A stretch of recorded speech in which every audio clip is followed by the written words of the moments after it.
tanamkan itu benar-benar ya. Tanamkan betul-betul itu. Jangan sampai kita tidak tahu ikatan persaudaraan ini, lalu kita membela, lalu kita mengidolakan, lalu kita berkasih kasihan kepada orang tidak beriman, sedangkan kita bermusuhan dengan saudara kita sendiri. Nah itu bala itu ya. Bala itu kalau begitu. Berkasih kasihan pada orang tidak beriman, tapi bermusuh-musuhan kepada saudara kita sendiri, itu bala. Maka jangan sampai terjadi ya. Bukan berarti kita tidak senang dengan orang tidak beriman. Ada batas-batas. Allah mengatakan la tattakhidil kafirin awliya min dunil mu'minin. Janganlah mengambil orang tidak beriman sebagai pemimpin-pemimpin, kekasih-kekasih daripada orang-orang beriman. Ini bukan berarti kita mencemooh, menjauhi ataupun memusuhi mereka, bukan. Tapi harus ada prioritas. Kalau memang kita merasa bersaudara, maka jalin ikatan persaudaraan itu. Saat ini saya merasakan bukan lagi kampung, negara ini.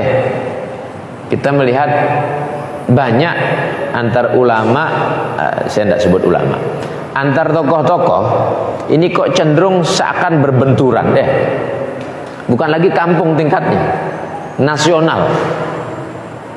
Dengan adanya YouTube A, dia share statement si A, ada dari YouTube B, dia share statement si B, berbenturan deh. Kadang ulama kelasnya Habib Novel itu dibentur-benturi. Itu ulama-ulama besar ya. Mungkin menyampaikan sesuatu pada satu daerah, satu tempat. Bukan maksudnya untuk menyikapi kondisi saat ini, tapi kemudian dipotong, dibentur-benturkan. Ini yang terjadi.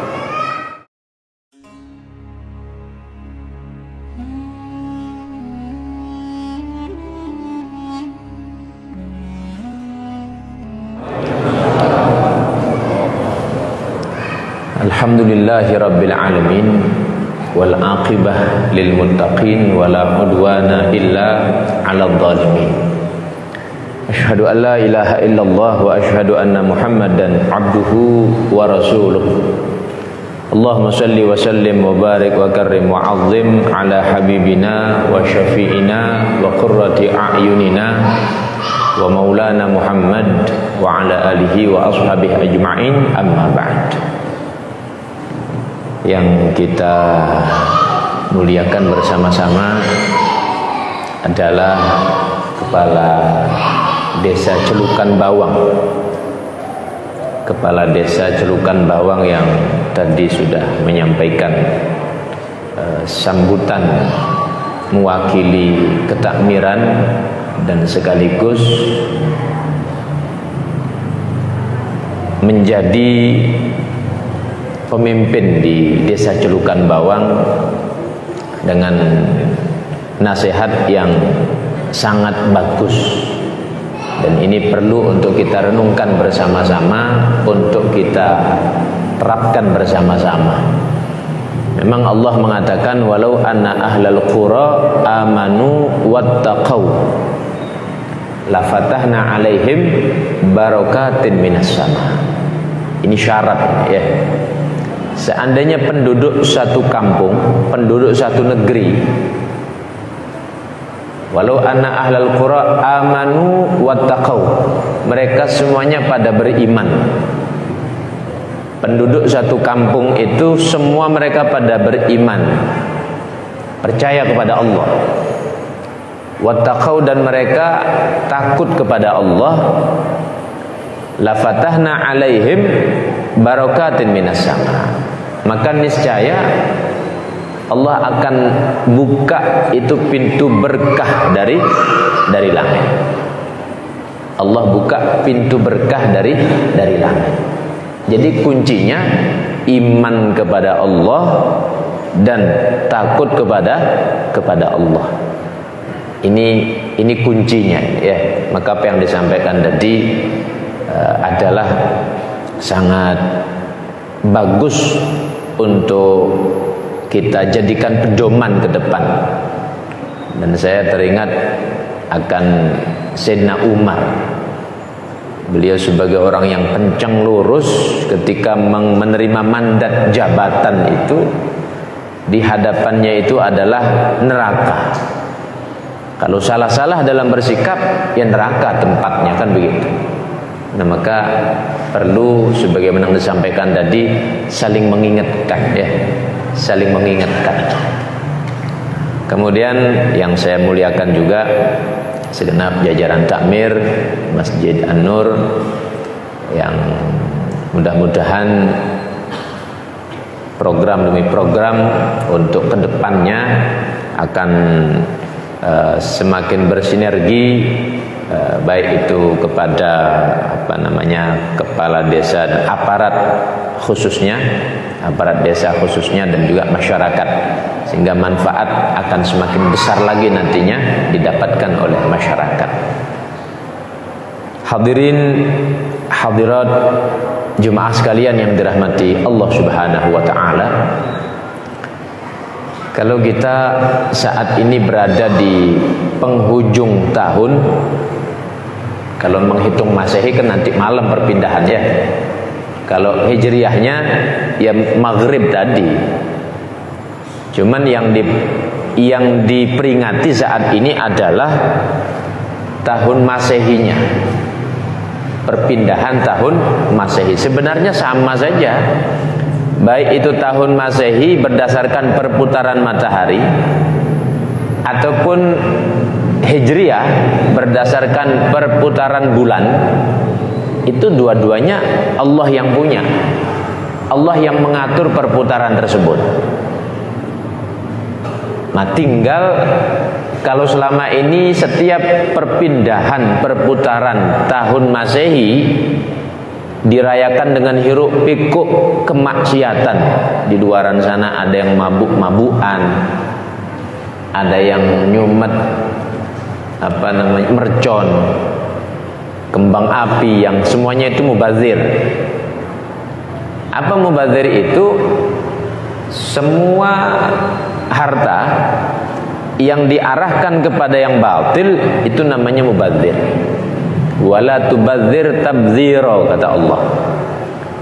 Janganlah kalian itu melakukan kesia-siaan dalam berbuat, dalam bersikap. Maka semua harta kalau ditasarrufkan pada yang batil itu mubazir. Seorang ulama mengatakan, seandainya kita punya uang 1 triliun, kita gunakan 1 triliun kurang 1.000 rupiah, semua kita gunakan untuk kebaikan. Lalu yang 1.000 rupiah itu kita gunakan untuk yang maksiat, 1.000 rupiah kita gunakan untuk maksiat, maka niscaya yang 1.000 rupiah itu terhitung mubazir di hadapan Allah Subhanahu wa ta'ala. Kalau kemudian itu mercon dibeli 500.000 harganya, 1 juta harganya, bagaimana tidak mubazir itu, ya? Nah, maka perlu ada pengalihan seperti ini. Jadi patut kita apresiasi kepada ketakmiran, ya. Patut kita apresiasi pada ketakmiran karena menfasilitasi acara ini. Walaupun saya melihat ini mungkin berapa Pak Ji penduduk Celukan Bawang tuh? 6.000 ya. Nah, ini mungkin 0, sekian persen saja, ya. Ya. Jadi ya, tetapi alhamdulillah sudah, ya. Alhamdulillah sudah. Ini mengimbangi, ya. Mengimbangi. Baik. Nah, coba kalau kita dengarkan begitu, ya. Kira-kira mubazir enggak uang begitu? Mubazir, ya. Ya. Inilah kaca mata, ya, yang kita jadikan ukuran terhadap keadaan masyarakat kita, ya. Ya, kita tidak bisa salahkan begitu saja, karena mungkin penjelasan, pemahaman itu kurang. Seandainya kontinu dilakukan penjelasan tentang ini mubazir, insya Allah berlahan-lahan. Kita tidak menyalahkan mereka. Cuman dari kenyataan yang ada, bagaimana supaya tradisi yang tidak baik, yang mubazir ini, dia bergeser jadi yang baik. Nah, bagaimana caranya? Nah, inilah perlu kerjasama dari aparat pemerintahnya juga mengarahkan untuk yang positif, dari tokoh-tokoh masyarakat juga demikian, ketakmiran juga demikian. Insya Allah pada akhirnya akan kita dapatkan satu kebaikan. Ini harapan kita Nah, jadi kembali lagi, sama saja baik itu tahun Masehi ataupun tahun Hijriah, itu semua dari Allah. Tinggal bagaimana kita merayakannya. Kalau memang ini adalah bentuk perayaan terhadap perpindahan tahun Masehi dengan cara berkumpul, ada pengkajian ilmu, maka ini positif ini positif. Nah, ini perlu dilestarikan seperti ini. Tadi Pak Haji Saad menyatakan tiap tahun ada begini. Nah, mari kita lestarikan Bila perlu nanti setiap masjid musola adakan. Kalau memang susah berkumpul kayak ini 6.000 jiwa, yang kumpul berapa paling 200 tidak sampai Nah, sisanya itu mungkin kita husnudzon, mungkin selamatan di rumahnya mungkin selamatan, mungkin doa-doa, mungkin khataman Quran di rumahnya. Nah, yang hadir ya sebegini ini. Nah, maka ya mudah-mudahan kedepannya insyaallah lebih baik lagi. Baik, di dalam menteladani kehidupan, kemana kita harus mengambil uswah dalam menteladani kehidupan di dunia ini, kemana kita harus mengambil uswah? Yang jelas tidak ada lain uswah itu kita ambil kepada junjungan agung Nabi Muhammad sallallahu alaihi wasallam. Ke sana kita merujuk Ke sana kita merujuk. Dan kita harus bangga, kita harus senang, kita harus bahagia ketika kita mau merujuk ke sana.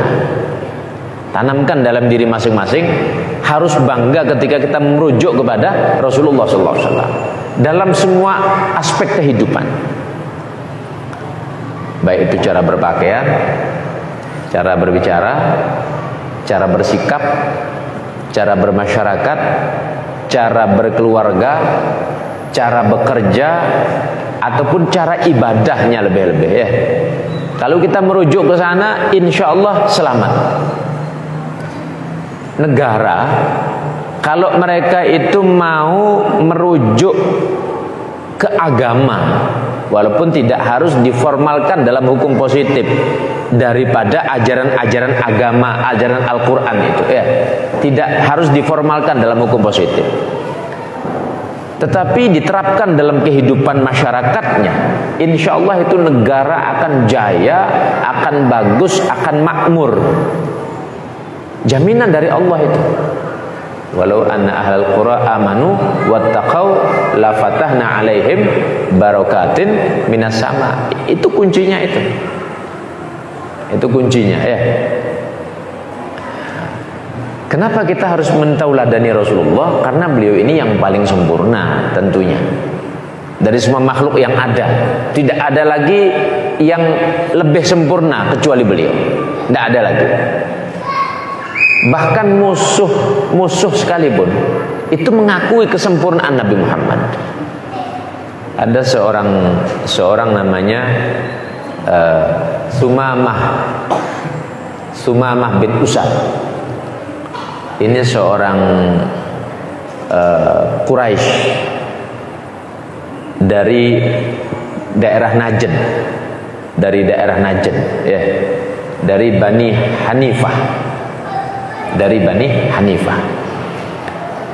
Di dalam satu misi pembebasan, perluasan wilayah Rasulullah pada waktu itu, ketika mengirim pasukan berkudanya, maka di antara musuh yang waktu itu ditangkap dan ditawan adalah Sumamah ini. Ini Sumamah ini tokohnya waktu itu, tokoh daripada suku pada waktu itu. Ditangkap, dibawa ke hadapan Nabi, diikat di masjid. Diikat di masjid, di tiang masjid diikat. Ini yang dipakai dasar diantaranya kenapa ke orang tidak beriman jika darurat maka ada ruang ijtihad ulama untuk membolehkan. Tapi ini kalau darurat ya, gubernur datang mau tidak mau dia harus di dalam masjid misalnya ada landasan, tapi darurat. Kalau tidak darurat jangan ya. Kalau tidak darurat jangan. Tapi artinya ada ruang itu, ulama berijtihad demikian pada madhab Syafi'i. Tapi kalau madhab Maliki tidak boleh, haram mutlak sudah ya. Kalau Hanafi tidak boleh, Maliki haram mutlak tidak boleh. Orang tidak beriman kok masuk ke masjid tidak boleh. Tapi kalau Syafi'i dilihat jika memang itu ada alasan-alasan tertentu. Tetapi bukan berarti juga dengan hasil ijtihad Imam Syafi'i ini kemudian melegalkan, oh kalau begitu kita adakan di dalam masjid, bebas mereka masukkan. Salah juga, nggak boleh juga ya. Nah, Sumamah ini diikat di tiang masjid. Ini contoh bagaimana Rasulullah bagaimana Nabi Muhammad di hadapan musuh. Pagi-pagi ditemui oleh Rasulullah dalam keadaan terikat ini Sumamah. Ya Sumamah, kaifa indak? Bagaimana keadaan? Kaifa indak? Bagaimana keadaan? Bagaimana jawab Sumamah dengan wajah yang cemberut, wajah yang jengkel kepada Nabi? Khairun ya Muhammad. Aku baik-baik saja wahai Muhammad. In taqtulni taqtul zadamin. Kalau mau kau bunuh aku, ya memang layak. Aku ini tawanan, kau bunuh tidak apa-apa. Seandainya engkau maafkan, maka aku ini orang pandai berterima kasih. Seandainya engkau maafkan, aku ini orang pandai berterima kasih. Wa in kunta turidul mal fasal ma syi'it. Kalau engkau mau harta, silahkan kau minta berapa, minta tebusan. Minta tebusan, tinggal ngomong saja. Dengan wajah yang jengkel kepada Rasulullah jengkel kepada Nabi. Nabi tidak bereaksi terlalu berlebihan melihat, menyikapi keadaan Sumamah ini. Akhirnya ditinggal sama Rasulullah. Terikatlah itu, dikasih makan biasa, tapi masih dalam keadaan terikat. Besok paginya ditemui lagi oleh Rasulullah. Besok paginya ditemui lagi oleh Rasulullah. Kaifa indak ya Sumamah? Bagaimana kabarmu ya Sumamah? Sebagaimana yang dia katakan sebelumnya. Bi khairin ya Muhammad. Aku baik-baik saja wahai Muhammad. Masuk jengkel ini. Belum menunjukkan perubahan raut wajah senang, belum. Aku baik-baik saja wahai Muhammad. Kalau memang kau mau bunuh aku, bunuh saja, tidak usah kau banyak ngomong, katanya. Memang aku layak dibunuh kalau menurut umumnya tawanan itu. Tidak apa-apa kau bunuh, kata. Tapi kalau engkau maafkan, aku pandai berterima kasih. Kalau engkau mau harta, tinggal ngomong saja. Berapa kau mau harta? Ditinggal sama Rasulullah. Bahasa yang keluar ini sama, ditinggal oleh Rasulullah. Tidak ada emosi, tidak ada kemarahan, ya sudah ditinggal begitu saja. Akhirnya sudah tinggal. Besok paginya lagi, ketiga harinya Nabi datang lagi dengan pertanyaan yang sama. Kaifa indak ya Sumamah? Bagaimana kabarmu ya Sumamah? Masih dengan jawaban yang sama. Wahai Muhammad, engkau ini kok bolak-balik bertanya. Kalau engkau mau bunuh saya, bunuh sudah. Aku ini tawanan layak dibunuh. Kalau engkau mau maafkan, aku pandai berterima kasih. Kalau engkau maafkan, aku pandai berterima kasih. Kalau engkau mau harta, silahkan minta berapa. Untuk tebusanku, aku kasih. Akhirnya Nabi berpikir lain. Kata Nabi pada para sahabat, atliqu Sumamah. Wahai sahabatku, coba lepaskan Sumamah ini. Lepaskan dia. Akhirnya dilepaskan. Udah lepas, pengikatnya dilepas. Lalu Sumamah dia minta izin. Wahai Muhammad, boleh enggak aku masuk ke kamar mandi mau bersih-bersih kan? Oh boleh, silahkan masuk. Setelah mandi, rupanya turun hidayah di sana. Karena sikapnya Rasulullah itu. Karena sikapnya Nabi Muhammad begitu lemah lembut, tidak ada reaksi kemarahan, kejengkelan, tidak ada. Mandi bersih, sudah berpakaian rapi, lalu para sahabat menyaksikan, khawatir ini Sumamah ini mau berbuat sesuatu. Khawatir Sumamah ini mau berbuat sesuatu kepada Rasulullah, tapi rupanya tidak sebagaimana yang diperkirakan. Datang di hadapan Nabi, duduk di hadapan Nabi. Wahai Muhammad, asyhadu an la ilaha illallah wa asyhadu annaka Muhammad Rasulullah. Saat itu juga duduk bersaksi jadi mu'alaf, bersaksi Allah sebagai Tuhan, Nabi Muhammad sebagai seorang Rasul. Lalu mengatakan begini, wajah yang paling aku benci selama ini di muka bumi ini adalah wajahmu wahai Muhammad. Tapi sekarang wajah yang paling aku senangi, wajah yang paling aku kagumi, wajah yang paling aku banggakan adalah wajahmu. Tidak ada lagi wajah yang lain. Wajahmu wahai Rasulullah. Seketika berubah total. Berubah total ya. Negara yang paling aku benci adalah Madinah ini. Paling aku benci. Tapi saat ini yang paling aku cinta adalah negara Madinah. Agama yang paling aku benci adalah agamamu wahai Muhammad. Tapi saat ini agama yang paling aku cintai adalah agamamu wahai Muhammad Rasulullah.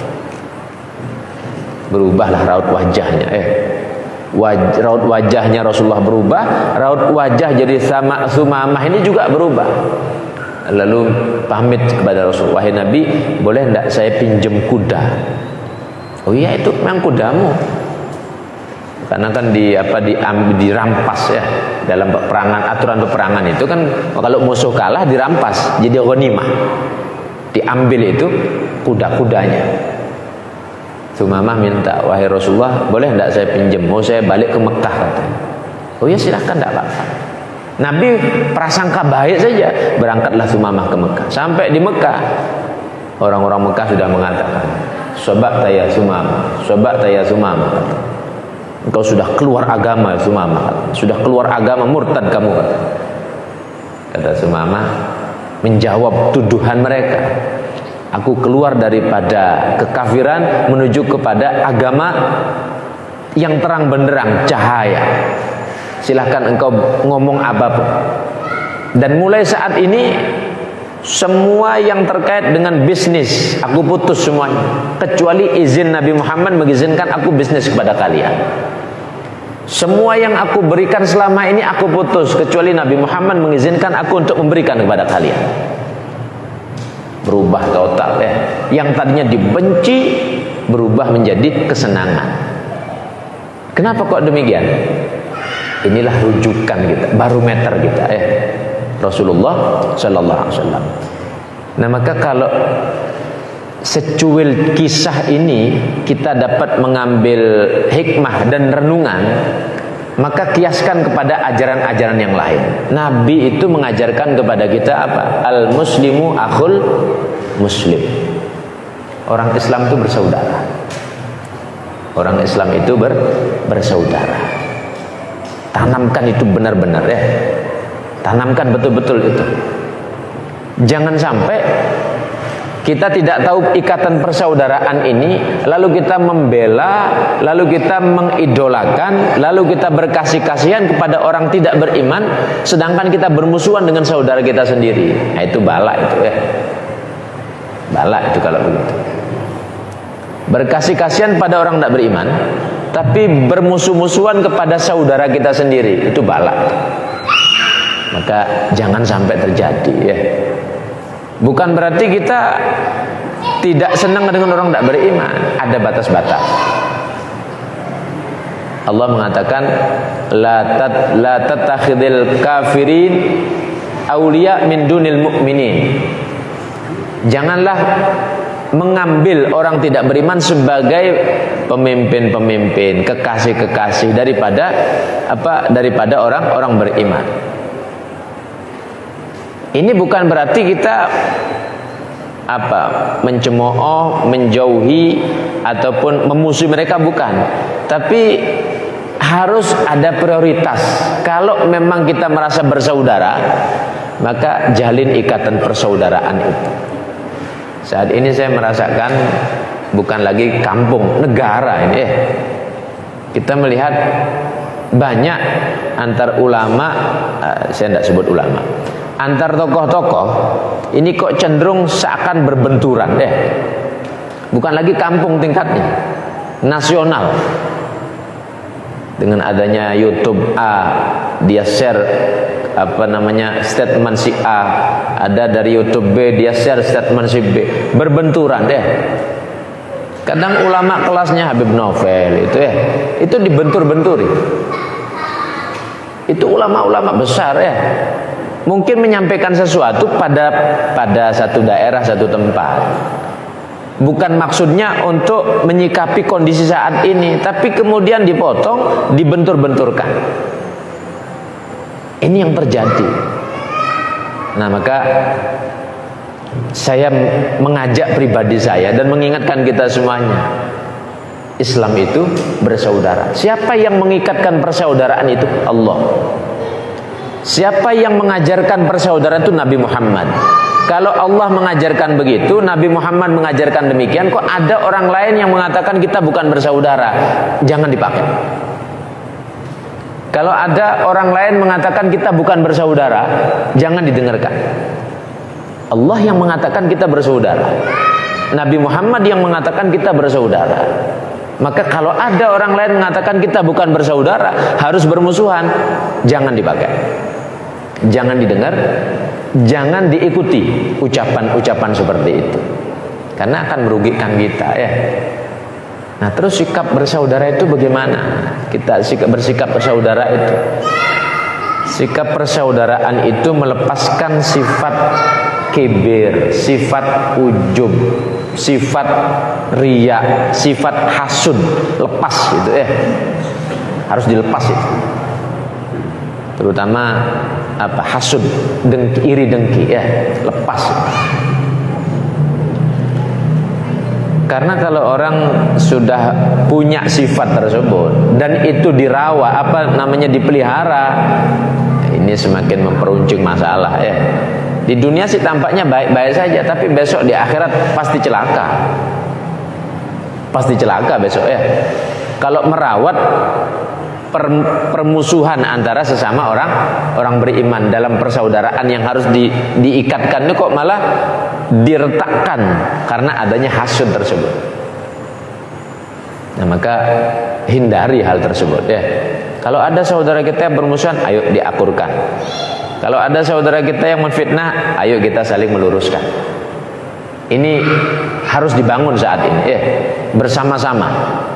Dari kepala desanya, dari ketakmirannya, dari tokoh-tokohnya, dari para asatidnya, bersama-sama bersama-sama. Ada satu kisah di Bani Israel di zaman Bani Israel, termaktub dalam kitab Manhajus Syawi. Ada dua kisah, ada namanya Khali Bani Israel, kemudian yang kedua Abid Bani Israel, penjahat Bani Israel, ahli ibadah Bani Israel. Yang satunya penjahat, yang satunya ahli ibadah. Kira-kira kalau saya sebut dua istilah ini, yang jelek orang berpikir penjahat ini jelek Ini jelek sudah ini. Abid ini bagus. Cuman kisah ini rupanya tidak sebagaimana yang kita simpulkan. Kisah ini tidak sebagaimana yang kita simpulkan, ya. Nah, bagaimana kisahnya? Ada kejadian antara Abid dengan Khalid. Abid ini yang ahli ibadah, Khalid ini yang ahli maksiat. Khalid ini yang ahli maksiat. Bagaimana ceritanya? Satu saat Abid ini berjalan di satu kampung, di tengah kampung. Khalid ini lewat, yang penjahat kampung ini lewat. Lalu yang penjahat ini berpikir begini, Masya Allah, ini orang ahli ibadah, taat kepada Allah. Seandainya saya dekat sama dia, saya bisa salaman, saya cium tangannya, saya duduk sama dia, barangkali Allah merahmati saya. Saya ini jadi penjahat selama ini, jahat, tidak pernah ibadah. Saya ingin berkah, ini orang terkenal di kampung ini, ahli ibadah. Ya Allah, berikanlah hatinya dia supaya saya mau dekat sama dia, dia terima saya mau dekat sama dia. Berdoa begitu si Khalid. Sisi yang lain, Abid ini berpikir, wah ini penjahat di depan saya. Kalau dia dekat-dekat sama saya, rusak nama saya. Akhirnya menjauh dia. Dikejar sama Khalid ini, tambah menjauh dia. Pada waktu itu Allah Subhanahu wa taala perintahkan pada malaikat, wahai malaikat, kamu restart amalnya dua orang ini. Kamu restart amalnya dua orang ini. Yang penjahat ini kamu hapus amalnya, yang ahli ibadah ini kamu hapus amalnya, dan tulis apa yang terlintas dalam hatinya saat ini. Itu yang kau serahkan kepadaku. Rupanya yang jahat ini semua dosanya terhapus. Yang ahli ibadah banyak pahalanya, semua pahalanya terhapus. Sama-sama dihapus. Yang dimunculkan niatan pada saat itu. Niatannya apa? Yang tadinya penjahat ini dia berniat, ya Allah, saya ingin dapat berkah dari orang ini.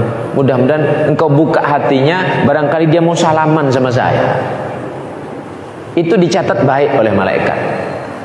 Ahli ibadah ini, kalau sudah saya bicara ahli ibadah berarti ya bukan wajibnya saja, ibadah sunnahnya sudah tidak diragukan lagi sudah, ya.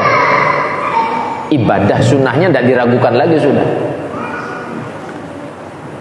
Wahai malaikat, yang saat ini dia niatkan, dia menganggap dirinya lebih baik. Waktu itu dua riwayat yang lain mengatakan, tadinya Abid ini kalau berjalan itu awan itu menaungi dirinya, tidak pernah kepanasan. Ketika terjadi hal tersebut, dipindah keramatnya Abid ini, dipindah kepada yang penjahat ini. Yang tadinya ini yang dinaungi awan, kemudian akhirnya penjahat yang dia berniat baik ini yang dinaungi oleh awan kemana-mana, dipindah keramatnya kepada orang yang berniat baik ini. Artinya apa? Kalau perasaan kita bersaudara sesama orang Islam, merasa bahwa kita lebih hina dari saudara yang lain, insya Allah itulah yang mengikatkan persaudaraan yang kuat. Tapi sebaliknya, kalau kita merasa saya lebih baik daripada dia, jangankan mau kita membantu ngobrol, salaman saja tidak mau, ya. Nah, maka jangan ditanamkan yang seperti ini. Bagaimana memupuk persaudaraan ini? Jangan kita merasa lebih daripada yang lain. Karena di hadapan Allah itu adalah berdasarkan niatnya. Allah itu memandang hambanya dilihat daripada hatinya. Kalau hatinya bagus, itu yang dipandang oleh Allah. Kalau hatinya buruk, itu juga jadi pandangan Allah. Nah, maka menata hati ini yang perlu benar-benar diprioritaskan. Tapi tidak gampang, ya. Tidak gampang nata hati itu. Kita mau mengalah itu tidak gampang, ya. Nah, jadi kalau demikian, ikatan persaudaraan yang Allah sudah tetapkan, yang Nabi sudah ikatkan, mari kita jaga betul. Mari kita jaga betul. Nah, ini harapan saya ya. Nah, dan kita saling memberi masukan, saling memberi nasihat. Baik. Ada nasihat seorang ulama besar, Abu Hamid Al-Ghazali. Nah, bapak-bapak kenal Imam Ghazali ya? Pernah dengar namanya? Imam Ghazali. Pernah ya? Imam Ghazali. Seorang ulama yang beliau ini dirahmati oleh Allah. Ceritanya bukan karena banyak tulisannya, walaupun kitab Ihya-nya kita pakai. Beliau dapat rahmat dari Allah karena apa? Waktu nulis kitab Ihya itu, nulis kitab Ihya, ada lalat itu terbang. Ada lalat terbang, kemudian rupanya lalat ini mau minum di tintanya beliau. Hinggap di tintanya itu, kemudian minum. Imam Ghazali berhenti nulis. Berhenti menulis, ditunggu lalat itu sampai selesai dia minum, lalu terbang. Baru kemudian nulis lagi itu Imam Ghazali. Apa dasar beliau melakukan hal tersebut? Karena ada kasih sayang dalam dirinya, dalam hatinya. Ini makhluk Allah, walaupun lalat ya makhluk Allah. Kalau memang Allah kasih rezekinya di tintaku ini, ya aku harus berhenti. Atas dasar rahmat tersebut, maka dikatakan bahwa banyaknya ibadah, banyaknya tulisan kitab, bukan itu yang dinilai oleh Allah. Rupanya rahmat yang ada di dalam hatinya, kasih sayang kepada seekor lalat. Ini yang mengangkat derajatnya di hadapan Allah Subhanahu wa ta'ala. Ini Imam Ghazali. Beliau menasihatkan begini, arba'un la ya'rifu qadraha illa arba'atun. Ada empat perkara yang tidak akan diketahui kadarnya kecuali setelah 4 perkara yang lain. Ada 4 perkara. Orang tidak mengetahui kadar 4 perkara ini kecuali setelah terjadi 4 perkara yang lain. Ini kata Imam Ghazali. Beliau mengatakan yang pertama, la ya'rifu qadral hayah illal mauta. Tidak akan pernah mengetahui kadar kehidupan ini kecuali orang sudah mati. Bagaimana sih nikmat hidup ini ya? Bagaimana sih kesempatan yang baik dalam kehidupan ini? Orang tidak akan tahu ini bagaimana sih kadar nikmat keutamaan hidup ini kecuali orang sudah mati. Ini kata Imam Ghazali. Ya memang kalau sudah mati ya pasti sudah tahu sudah ya. Kalau di Al-Quran ada namanya ainul yakin, ada ilmul yakin ya, ada hakul yakin. Kalau orang sudah meninggal itu sudah hakul yakin sudah ya. Sudah hakul yakin sudah. Artinya apa? Apa yang dijanjikan oleh Allah, dijanjikan oleh Nabi itu sudah pasti dia terima. Maka dalam Al-Quran Allah bercerita tentang penduduk neraka yang nyesel ya. Wahum yastarihuna fiha. Mereka penduduk neraka itu berteriak-teriak. As-sarah itu as-sautul ali. Mereka penduduk neraka itu berteriak-teriak. Bagaimana teriakan mereka? Rabbana akhrijna. Ya Allah, keluarkan kami dari neraka, tidak kuat kami.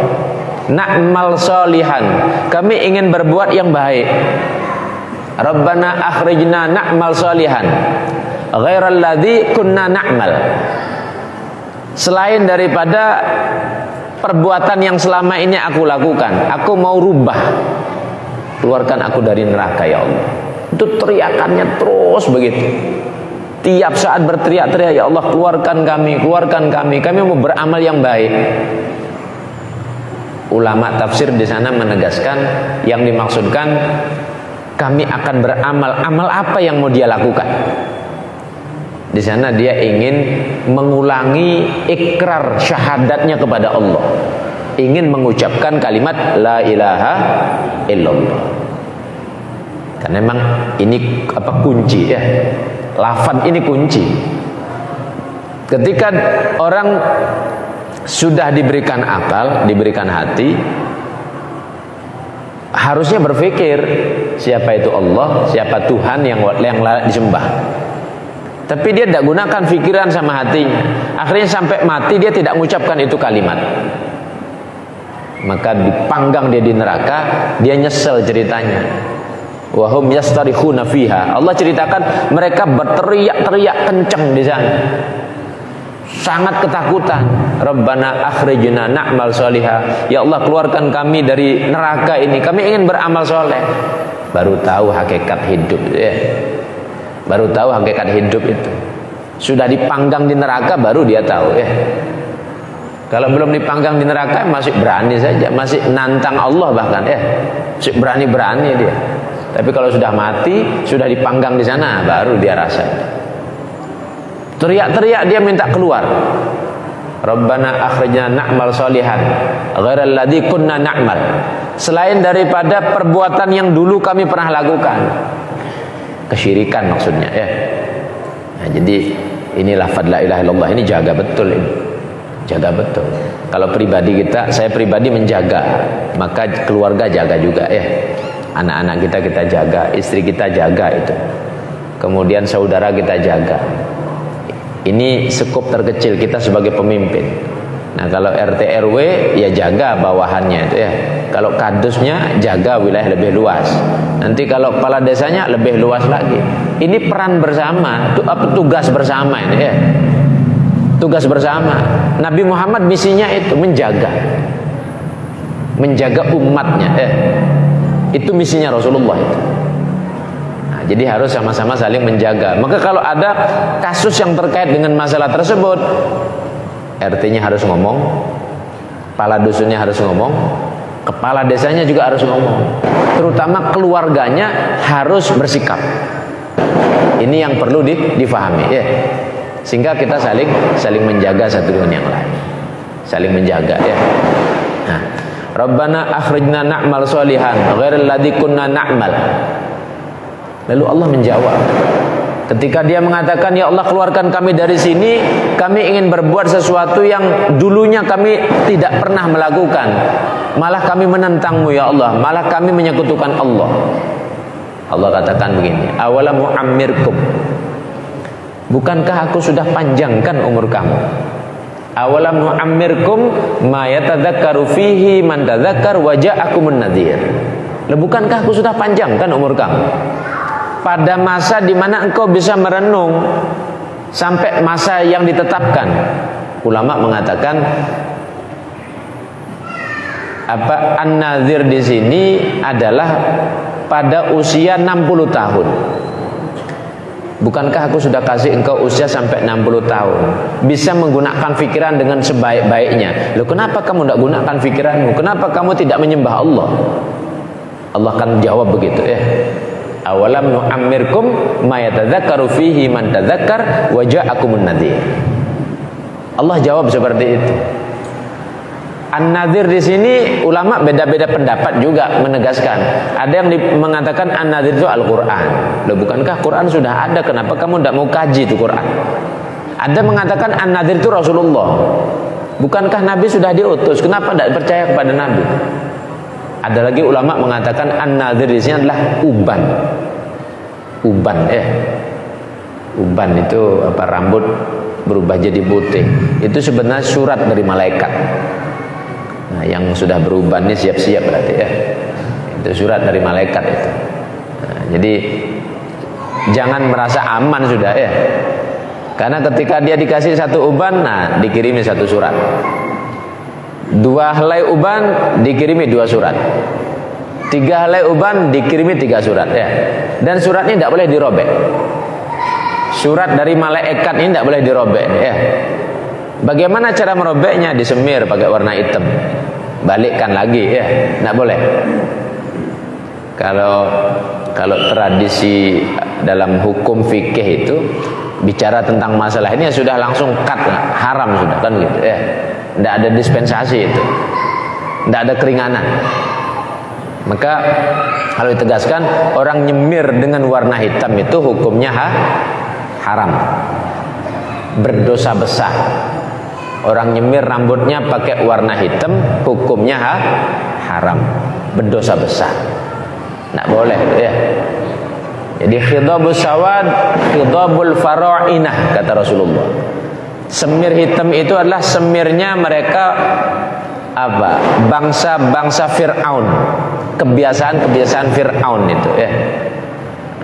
Fir'aun atau apa bahasanya, Farao Ramses ya, itu raja-raja Bani Israel ya, raja-raja Bani Israel. Nah, kebiasaan mereka seperti itu. Dalam riwayat yang lain dikatakan dalam kitab Ihya itu khidabus sawad khidabu ahlin nar. Wa aidan wa fi riwayatin khidabus sawad khidabul kuffar. Semir warna hitam itu semirnya penduduk neraka. Semir warna hitam itu semirnya orang-orang tidak beriman, orang-orang kufar.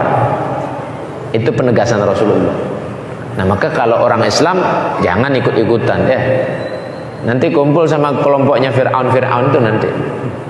Kalau nyemir warna hitam, maka anggap itu kiriman surat dari Allah, bahwa oh sudah ada surat ini. Untuk apa?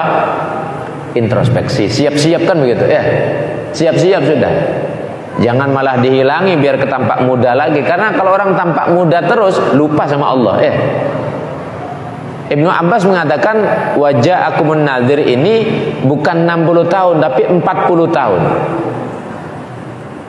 Nah, jadi falamma balagha asyuddahu, ketika sudah sampai pada usia matengnya, wa balagha umru arba'ina sana, dan umurnya sampai pada 40 tahun.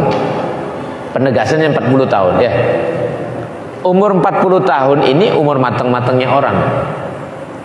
Makanya kalau para ulama itu ya, kalau sudah 40 tahun biasanya mereka itu mulai pegang tongkat. 40 tahun ya. Itu simbol, tongkat itu kan simbol agama ya. Ya selain simbol, nanti kalau ada anjing galak pukul pakai kan gitu ya. Bisa pakai pukul. Kalau tiba-tiba diserang sama musuh sudah bawa tongkat, tinggal serang balik saja kan gitu ya. Ada hikmahnya juga bawa tongkat. Imam Syafi'i 40 tahun pakai tongkat. Ulama-ulama lain 40 tahun pakai tongkat ya. Imam Malik mengatakan begini, saya mendapatkan di zaman saya, Imam Malik itu kan zaman tabi'in ya. Saya mendapatkan di masa saya, ketika orang usia kecil sampai 40 tahun, yang dia cari itu ilmu. Ketika dia sudah waktunya bekerja balik, yang cari dia dunia, ilmu dan dunia. Ini batasnya ya. Ketika sudah lewat 40 tahun, 41, mereka mulai uzlah, menyendiri. Yang memang dia ahli ilmu ya fokus ngajar saja sudah. Yang mereka ahli ibadah tidak banyak ilmu, ya mereka sudah fokus ibadah saja sudah. Itu tradisinya di zaman Imam Malik. Berarti itu tradisi salaf itu ya.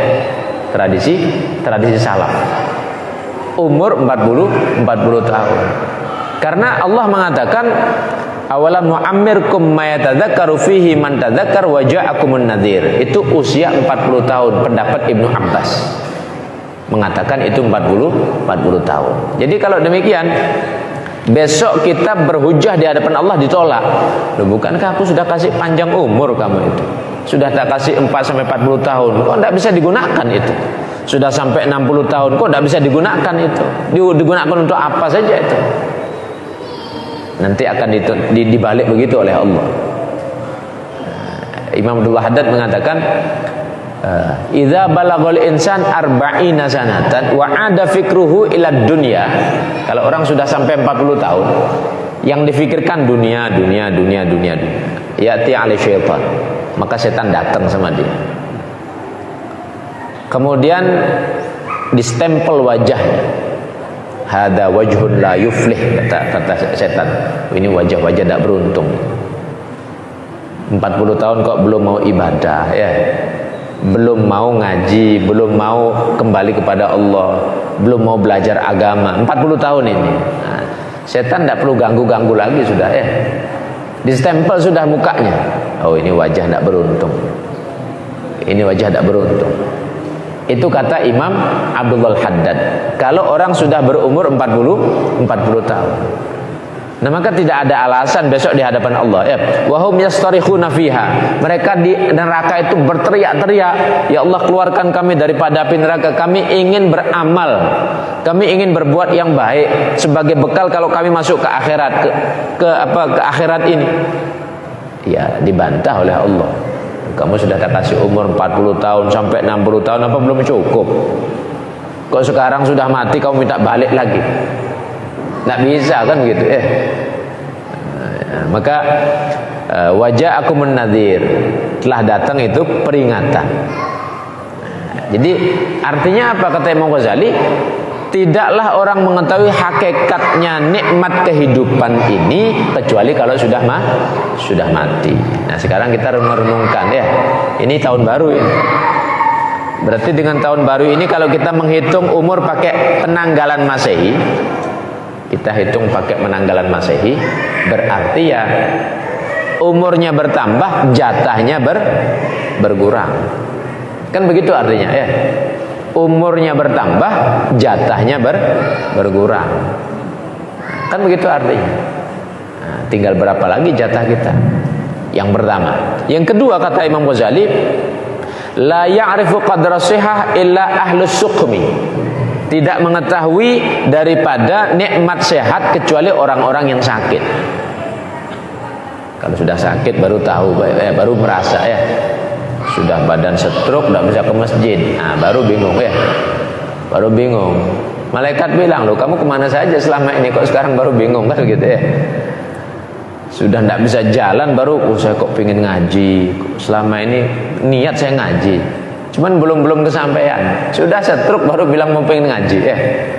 Nah, ini malaikat bilang, loh kemana saja kamu selama ini kan begitu ya. Jadi tidak akan mengetahui hakikat nikmat sehat ini illa ahlus suqmi, kecuali orang sudah sakit. Sudah tidak bisa baca Quran, sudah rabun, jadi Quran sudah dideketi, sudah mepet begini dia baca, belum kelihatan juga Quran itu. Sudah dekat-dekat begini belum kelihatan. Nah dulu waktu sehat matanya dipakai apa saja kan gitu ya. Kan ditanya sama Allah itu. Waktu matanya sehat dipakai apa saja. Kalau sekarang baru bingung mau belajar juga. Mau belajar malu kan gitu ya. Mau belajar malu, kadang tidak bisa. Sudah tidak bisa deket-deketi, tambah tidak bisa, tambah bingung kan gitu ya. Nah, terus dulu waktu sehat kemana saja. Jadi la ya'rifu qadra sihah illa ahlus suqm. Tidak akan tahu kadar kesehatan, nikmat sehat itu kecuali orang sudah sakit. Jadi mumpung sehat ya, mumpung sehat. Kalau kita dengar pengajian, ayo ngaji. Karena kuncinya ini ya, kuncinya ini. Bahkan ke surga itu kuncinya nggak pengajian begini ini. Man salaka tariqan yaltamisu fi ilman sahalallahu lahu tariqan ilal jannah. Kuncinya ke surga itu ilmu. Kuncinya itu ya. Bahkan ulama itu ada yang mereka sudah luas ilmunya ya. Mereka masih saja belajar itu. Ketika ditanya, "Ya Syekh, kenapa Anda masih belajar?" Saya bukan nambah ilmu atau bukan apa, tapi saya ingin mendapatkan keutamaan hadis ini, bahwa orang yang menuntut ilmu, dia kalau mati itu jalannya ke surga. Maka berharap kalaupun saya meninggal dalam keadaan seperti ini, ya itulah tujuan saya, meninggal dalam keadaan nuntut ilmu. Jadi ulama-ulama itu walaupun sudah banyak ilmunya, mereka tetap saja nuntut ilmu ya. Tetap saja mereka nuntut ilmu. Apalagi kita yang masih belum banyak ilmunya ya. Cuman saya yakin celukan bawang ini kan dari dulu banyak tuan guru ya, banyak ustadz-ustadz. Saya kira banyak orang-orang alim celukan bawang ya. Cuman pura-pura ya, pura-pura enggak tahu mungkin ya. Tapi ya kalaupun demikian, ya ayo bareng-bareng kita lestarikan masyarakat ini, hidupkan ilmu, cahaya ini terangi betul ya, terangkan betul ya. Sebar ini cahaya ini. Insya Allah ini akan menjadi satu keberkahan nantinya di masyarakat kita. Yang kedua, yang ketiga, La ya'rifu qadra syabab illal haram. Tidak akan mengetahui hakikatnya masa muda, bagaimana nikmatnya jadi masa muda, kecuali orang sudah tua ya. Sudah jalan bungkuk, sudah pegang tongkat gitu ya. Sudah gemeteran, jalannya sudah gemeteran. Takbir sudah gemeter, mau takbir ngangkat tangan sudah gemeteran ya. Baru nanti tahu, oh dulu saya masih muda, kuat angkat barbel 10 kali pakai kelingking. Kuat masih ya. Sekarang ngangkat tangan mau takbir sih gemeteran ya. Sudah gemeteran begini Allah, sudah gemeteran ya. Nggak bisa sudah. Maka dia baru nyadar, oh dulu masa muda saya kok saya sia-siakan. Dulu saya bisa berbuat apapun di masa muda, sekarang kok sudah begini saya baru sadar. Tapi insya Allah tidak terlambat. Namanya sadar itu tidak terlambat ya. Yang penting sadar. Yang salah itu kalau tidak sadar-sadar ya. Kalau tidak sadar-sadar itu salah itu.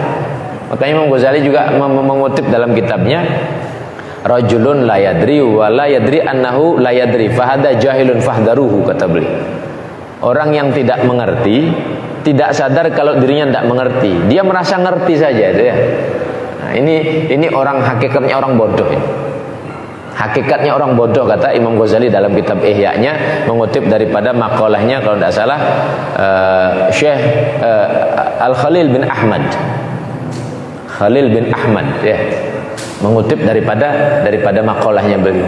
Rajulun la yadri wa la yadri annahu la yadri fahada jahilun fahdaruhu.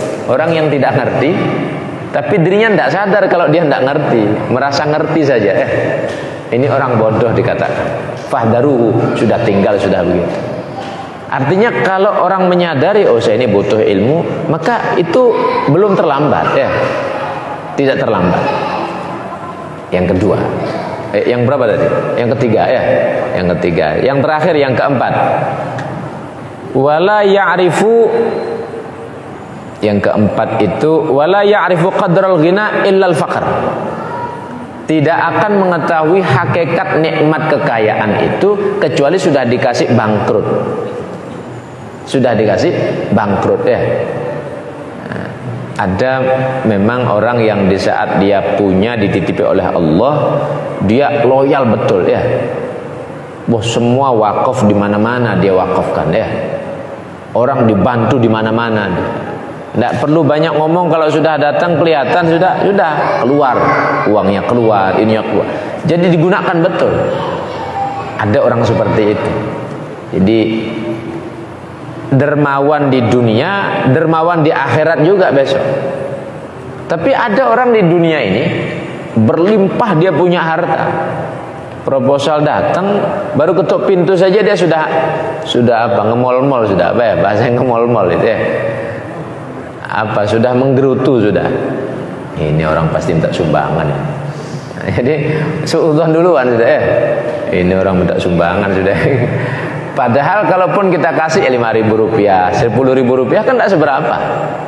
Tidak usah kita geremeng begitu ya. Kan tidak seberapa. Ada uang miliaran itu, kita keluarin 10.000 rupiah, kan tidak seberapa itu. Cuman hal itu terjadi karena saking bakhilnya. Karena saking bakhilnya. Nah nanti kalau dicabut oleh Allah baru ya. La ya'rifu qadral ghina illal faqr. Tidak tahu hakikat kekayaan itu bermanfaat betul kecuali sudah fakir. Ini 4 nasihat daripada Imam Abu Hamid Al-Ghazali. Maka kembali pada tujuan peringatan ini, mari bersama-sama di perpindahan tahun ini. Kalau memang kita menghitung umumnya pakai penanggalan Masehi, karena saya yakin umumnya umat Islam sekarang pakai Masehi ya. Tanya umurnya anaknya berapa? Oh 15 tahun. Kalau dia pakai Hijriyah harusnya sudah 16 tahun. Bukan 15 ya. Harusnya sudah 16 tahun. Nah, tapi karena dia pakai penanggalan Masehi, jadi agak lambat. Kenapa? Karena penanggalan Masehi itu kan sampai 31, 30 ya. Sekarang kan 31 ini ya. Jadi lebih lambat dia. Tapi kalau Hijriyah lebih cepat. Makanya kalau anak baligh itu, ini anaknya umur berapa? 12 tahun. Kalau Hijriyah dia sudah 13 itu. Sudah 13 tahun itu ya. Begitu sebenarnya kalau pakai penanggalan Hijriyah. Tapi kalau penanggalan Masehi ya agak lambat. Kalau orang buat kalender juga kan begitu. Jarang orang menyantumkan itu penanggalan Hijriyahnya. Nah, saya pesenin ya. Kalau bapak-bapak majelis-majelis pengajian ibu-ibu muslimat buat kalender, kasih penanggalan Hijriyah. Tanggal 1 Januari, tanggal berapa Muharram misalnya ya. Kasih dia itu. Jadi kalau orang mencari biar gampang. Jangan cuma penanggalan umum saja ya. Ngitung haid ya pakai Hijriyah. Menghitung nifas pakai Hijriyah. Ngitung anak, umur anak pakai Hijriyah, mulai balik atau belumnya. Lebaran pakai Hijriyah. Puasa masuk pakai Hijriyah. Haji pakai Hijriyah. Semua pakai Hijriyah ya. Tapi kok penanggalan kita tidak ada yang Hijriyah itu. Masehi semuanya ya. Nah, jadi mari bersama-sama coba kita renungkan sedikit demi sedikit. Jadi sebagai kalimat terakhir, saya mengajak pada semuanya, menasihati pribadi saya sendiri dan mengajak kepada semuanya, dan berterima kasih kepada ketakmiran dan juga aparat desa semua, Pak Kepala Desa dan semuanya yang terkait dengan acara ini. Mudah-mudahan ini menjadikan satu motivasi untuk kita lebih baik lagi pada tahun-tahun berikutnya kalau memang masih panjang umur ya, dan jadi lebih baik lagi. Yang belum rajin belajar ilmu jadi rajin belajar ilmu agama. Yang belum rajin beribadah jadi rajin beribadahnya ya. Yang selama ini belum menyambung silaturahim jadi tersambung silaturahimnya. Yang selama ini bermusuhan mudah-mudahan jadi clear masalahnya, kemudian saling memaafkan. Yang selama ini mungkin saling membenci ya dihilangkan itu. Setelah ini mulai jadi saling menyayangi satu dengan yang lain. Nah, maka saya berpesan, saya di pondok itu kan ada pengajian itu ya. Kalau barangkali ada waktu, itu pagi-pagi masih fresh sekali. Ayo bareng-bareng ya. Ayo bareng-bareng ngaji. Itu kita ngaji tasawuf di sana ya. Ngaji tasawuf di sana itu. Jadi bareng-bareng untuk apa ya? Untuk pencerahan. Insya Allah mudah-mudahan ada manfaat dan menjadi keberkahan bagi kampung kita. Mungkin ini yang dapat saya sampaikan. Mudah-mudahan apa yang saya sampaikan ini bermanfaat dan bisa memotivasi semuanya dan menjadikan lebih baik lagi. Adalah afa minkum. Assalamualaikum warahmatullahi wabarakatuh.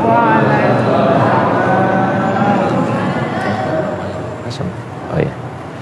Nak baji loh ya.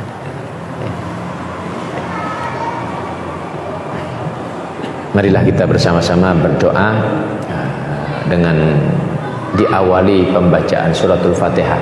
Kita khususkan untuk kedua orang tua kita yang sudah meninggal dunia. Mudah-mudahan Allah ampuni dosa-dosa mereka, Allah terima amal ibadah mereka, Allah luaskan kuburannya, Allah terangkan kuburannya, Allah angkat derajatnya, Allah kumpulkan dalam naungan syafaat Nabi kita Muhammad SAW, dalam naungan rahmat dan ridhonya Allah Subhanahu wa ta'ala. Yang masih diberikan umur daripada orang tua kita, mudah-mudahan Allah berikan umur panjang, sehat wal afiyah, taat beribadah kepada Allah Subhanahu wa ta'ala. Kita bisa berbakti kepada mereka, dan sebagaimana di dunia kita dikumpulkan, mudah-mudahan di akhirat Allah kumpulkan kita di dalam surganya. Ala hadhihi niyah sya'ulillah lahumul Fatihah. A'udzubillahi minasyaitonir rajim. Bismillahirrahmanirrahim. Alhamdulillahi rabbil alamin. Ar-Rahmanir Rahim. Maliki yaumiddin. Iyyaka na'budu wa iyyaka nasta'in. Ihdinas siratal mustaqim. Siratal ladzina an'amta 'alaihim ghairil maghdubi 'alaihim waladdallin. Satu Fatihah lagi untuk keluarga kita. Anak-anak kita semuanya yang dititipi amanah anak oleh Allah, ini adalah amanah yang berat. Mudah-mudahan dengan suratul Fatihah ini bersama-sama dengan ikhlas kita baca, Allah titipkan anak-anak yang soleh, anak-anak yang solihah, anak-anak yang berbakti kepada kedua orang tuanya, berbakti kepada Allah dan Rasulnya, jauh daripada narkoba, jauh daripada minuman keras, jauh daripada kemaksiatan-kemaksiatan, taat beribadah kepada Allah Subhanahu wa ta'ala, dan dapat dibanggakan oleh kedua orang tuanya dunia dan akhirat. Dan begitu juga untuk istri-istri kita, mudah-mudahan menjadi istri-istri yang solihah, yang bisa berbakti kepada suaminya, dan begitu juga suami-suami yang soleh, yang bisa membimbing daripada istri-istrinya. Ala hadhihi niyah al-Fatihah. A'udzubillahi minasyaitonir rajim. Bismillahirrahmanirrahim. Alhamdulillahi rabbil alamin. Ar-Rahmanir Rahim. Maliki yaumiddin. Iyyaka na'budu wa iyyaka nasta'in. Ihdinas siratal mustaqim. Siratal ladzina an'amta 'alaihim ghairil maghdubi 'alaihim waladdallin. Bismillahirrahmanirrahim. Alhamdulillahirabbil alamin. Allahumma shalli ala sayyidina Muhammad wa ala ali sayyidina Muhammad. Allahumma ighfir lana dhunubana wa liwalidayna warhamhuma kama rabbayana shighara. Allahumma ighfir lana dhunubana wa liwalidayna warhamhuma kama rabbayana shighara. Allahumma ighfir lana dhunubana wa liwalidayna warhamhuma kama rabbayana shighara. Wa li jami'il muslimina wal muslimat wal mu'minina wal mu'minat al ahya'i minhum wal amwat wa tabi' bainana wa bainahum fil khair. Rabbi ighfir warham wa anta khairur rahimin. Allahumma ighfir lana dhunubana lil ikhwana alladziina sabaquna bil iman wa la taj'al fi qulubina ghillan lil ladziina amanu rabbana innaka ra'ufur rahim. Rabbana taqabbal minna innaka antas samiul alim wa tub 'alaina innaka antat tawwabur rahim. Rabbana atina fid dunya hasanah fil akhirati hasanah wa qina adzabannar. Wa sallallahu ala sayyidina Muhammadin walhamdulillahi rabbil alamin. Bisirril Fatihah. Bismillahirrahmanirrahim.